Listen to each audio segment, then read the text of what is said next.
कोई भी नहीं, मैं, पापा, नानी, नाना, कोई भी जिनके सामने कभी बोलता नहीं था, लगने लगा कि मेरा बेटा पढ़ेगा ही नहीं।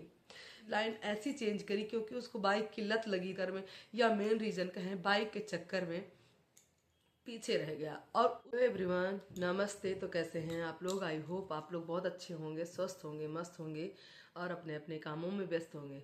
दोस्तों, उसी व्यस्त कामों में से थोड़ा सा टाइम अपने लिए चाहती हूँ, इसी उम्मीद के साथ आपका स्वागत करती हूँ अपने चैनल हिंदी स्टोरी बाय सपनों कुरान में।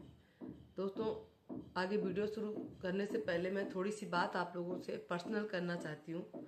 थोड़ा सा दुखी हूँ, परेशान हूँ, हर्ट भी हूँ, और मेरा वीडियो बनाने का सिर्फ और सिर्फ यही मकसद है कि मैं भी अपने दिल की बात आप लोगों के सामने रख पाऊँ।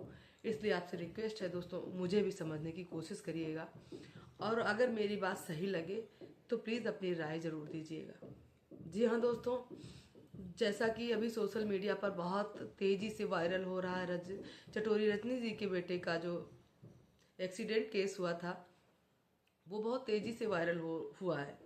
और उस पर जो रजनी जी का बयान आया है कि मुझे कोई जांच नहीं करानी, मुझे कुछ नहीं पता करना, मुझे किसी से कुछ नहीं कहना, इन सब चीज़ों पर बहुत ज़्यादा बवाल उठा है।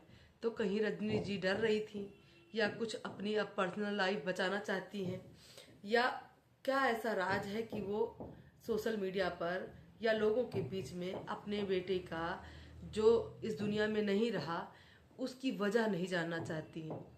तो दोस्तों, बहुत सारी चीज़ें सामने निकल कर आई हैं, उन्हीं टॉपिकों पे बात करेंगे हम। क्योंकि हर इंसान जो पेरेंट है, जिसके बच्चे हैं, वो इस दौर से एक बार गुजरता ज़रूर है।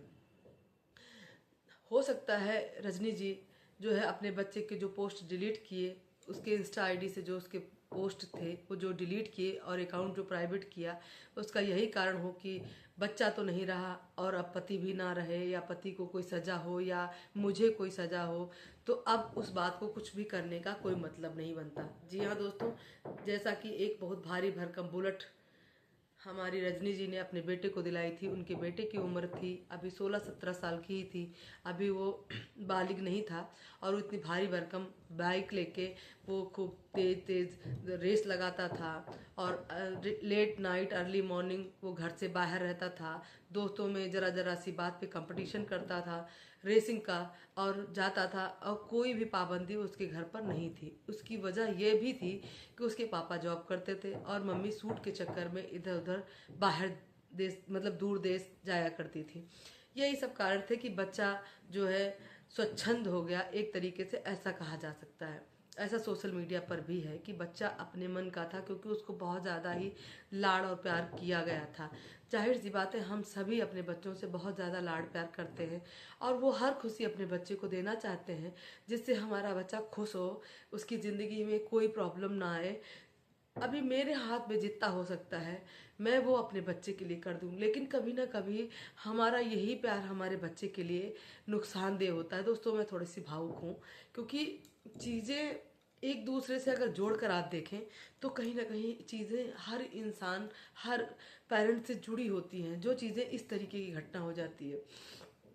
तो रजनी जी ने अपना पूरा इंस्टाग्राम अपने बच्चे का प्राइवेट कर दिया है, और उसमें से जो इसकी स्टंट वाली जो भी पिक्चर थी वो सब डिलीट कर दी गई हैं। बहुत ज़्यादा बवाल हो रहा है। उनकी ममता पर कोई सवाल नहीं है, लेकिन एक्स्ट्रा लाड प्यार से भी बच्चे इस कंडीशन में आ जाते हैं कि उनको परवाह ही नहीं होती, वो उनको इतनी समझ ही नहीं होती कि वो क्या कर रहे हैं।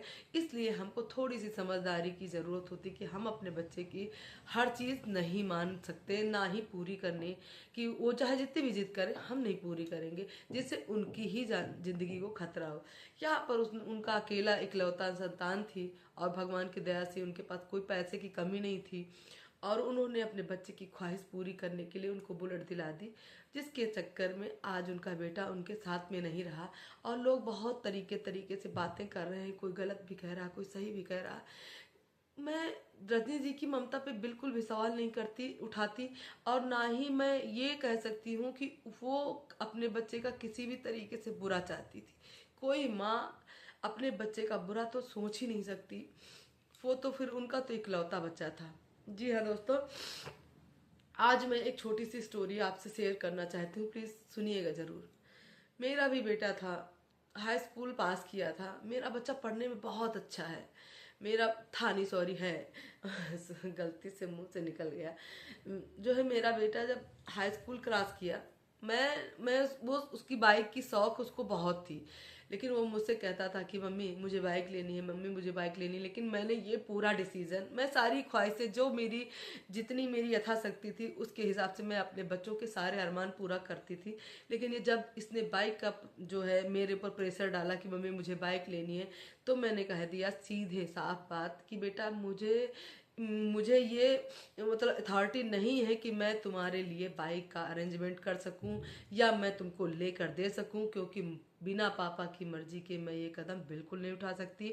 और अगर तुमको कुछ भी करना है इसके संबंध में, बाइक के संबंध में, तो आप अपने पापा से बात करें। और पापा नहीं दिलाएंगे ऐसा मुझे पता था पहले से ही। वही हुआ कि हमारे बेटे को पापा ने उसके बाइक नहीं दिलाई। मेरे पर पर्सनल होता तो शायद मैं भी बह जाती और मैं दिला देती, जो रियलिटी है। लेकिन उसके पापा ने नहीं दिलाई उसको बाइक, और वो अपना मन जो है तोड़ मरोड़ के शांत रहेगा। जैसे तैसे उसने फर्स्ट ईयर पास किया। और मेरा बेटा इतना होनहार था कि शुरुआत से लेकर आखिरी तक टॉप 3 में ही अपने क्लास में हमेशा रहता था। और हर टीचर, फादर, सब उसकी तारीफ करते थे। लेकिन फर्स्ट ईयर आते आते आधा निकलने के बाद में उसने उसकी लाइन ऐसी चेंज करी, क्योंकि उसको बाइक की लत लगी थी उसके दोस्तों के साथ। उसने इतने गंदे दोस्तों के साथ दोस्ती करी जिसके लिए उसके कैरियर पर बहुत बड़ा प्रभाव पड़ा।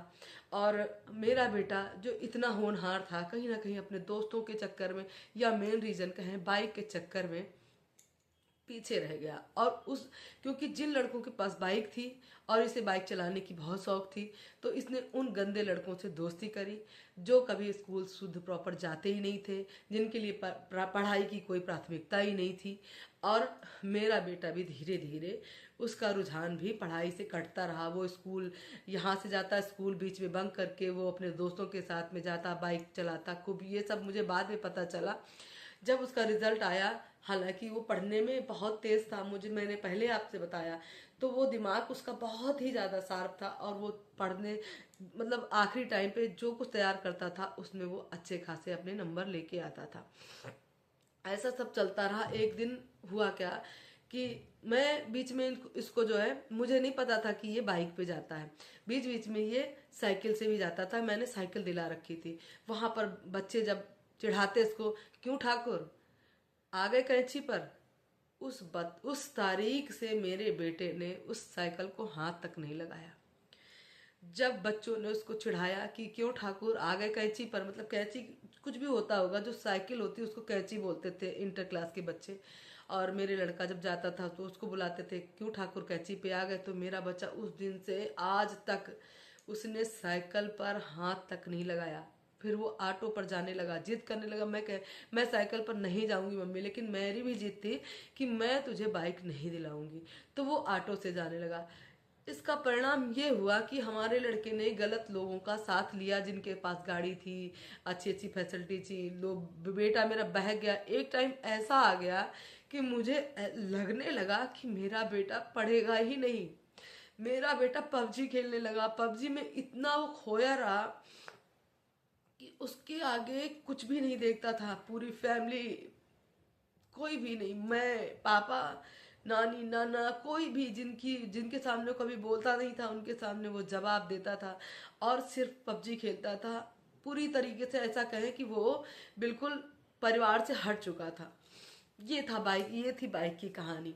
फिर माता रानी की मेहर हुई, पबजी बंद हुआ और मेरा बेटा हम लोगों के अथक प्रयास से, उसकी खुद की हिम्मत ने आज उसे ये यहाँ पे खड़ा किया। वो आज मेरा बेटा सॉफ्टवेयर इंजीनियर है और वो जॉब में भी आ गया है। लेकिन बाइक बच्चों को बिल्कुल नहीं देनी चाहिए। थोड़े दिन की जिद, थोड़े दिन की उनकी गुस्सा हम सह सकते हैं, लेकिन अगर मेरा बेटा दुनिया में नहीं रहेगा तब हम किसके सहारे रहेंगे और किसके सहारे हम अपनी चीज़ों को आगे, अपने भविष्य को, अपने बुढ़ापे को सिक्योर करेंगे। इसके लिए हमें बच्चों को तो बिल्कुल बाइक नहीं देनी चाहिए।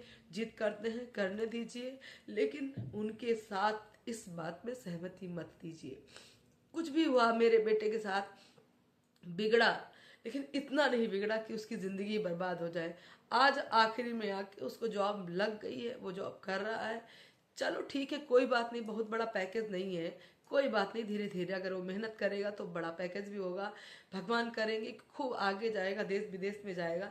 लेकिन जो स्थिति थी, वो स्थिति से मुझे अब ये मैं भी कहने की उसमें आई हूँ कि प्लीज़ आप लोग भी कभी भी अपने बच्चों को बाइक मत दीजिए। बच्चे जिद करें, कुछ भी करें, प्यार दीजिए, सपोर्ट दीजिए, अपने बच्चों का सहारा बनिए। ये मत सोचिए कि मेरा बेटा है तो मैं इससे छोटा कैसे हो जाऊं, मैं इससे माफ़ी कैसे मांगूं, मैं इससे सॉरी कैसे बोलूं। मैंने अपने बच्चों से सॉरी भी बोला है, माफ़ी भी मांगी है कि अगर मेरे बच्चे भटक रहे हैं, बिगड़ रहे हैं, तो मेरे सॉरी बोलने से, मेरे भावुक होने से अगर मेरे बच्चे सही रास्ते पर आते हैं तो मुझे सॉरी बोलने में कोई परेशानी नहीं। क्योंकि हो सकता है हमने भी बच्चों का दिल दुखाया हो, जाने अनजाने में। बच्चों को नहीं पता होता है, उस वक्त वो मम्मी पापा को दुश्मन मानते हैं। तो उसके लिए अगर बच्चों को सॉरी बोल देंगे तो कोई दिक्कत नहीं है। लेकिन बच्चों को भटकने से बचा हम पेरेंट्स ही सकते हैं। जैसा कि रजनी जी के बेटे के साथ में हुआ, कहीं ना कहीं इन लोगों की लापरवाही भी थी, या यूँ कहें बहुत ज़्यादा प्यार था अपने बच्चे के लिए। इसी सब डर के कारण कि अब बच्चा भी नहीं रहा, कहीं हम लोग भी ना फंस जाएं, तो इसी कारण उन्होंने हो सकता है उनकी पोस्ट डिलीट करी हो, उनकी इंस्टा आईडी को प्राइवेट किया हो, और वो कोई सवाल जवाब नहीं करना चाहती हैं, पुलिस कंप्लेंट नहीं करना चाहती हैं, सोशल मीडिया पर ये चीज़ नहीं लाना चाहती हैं। लेकिन अब ये बहुत सारी चीज़ें ऐसी निकल कर आई हैं कि लोग उस पर बात कर रहे हैं। लेकिन मेरा यही कहना है कि हम पेरेंट्स हैं, बच्चों की जिद को हम पूरा करेंगे, ये मैं मानती हूँ, मैं नहीं मना करती इसके लिए। खूब प्यार करेंगे, खूब लाड़ करेंगे, उनकी हर चीज़ पूरी करेंगे। लेकिन वो चीज़ हम बिल्कुल नहीं देंगे जिससे हमारे बच्चे को तकलीफ हो या उसके भविष्य के लिए वो खतरनाक हो। दोस्तों, अगर मेरी बात से सहमत है तो प्लीज़ अपनी राय ज़रूर दीजिएगा। और क्या ही बोलूँ, चैनल पर नए हैं तो प्लीज़ हमारे चैनल को सब्सक्राइब कर लीजिएगा। नमस्कार दोस्तों, मिलती हूँ नेक्स्ट वीडियो में। तब तक के लिए बाय बाय। अपना खूब ख्याल रखें, अपने बच्चों का खूब ख्याल रखें। जय माता दी।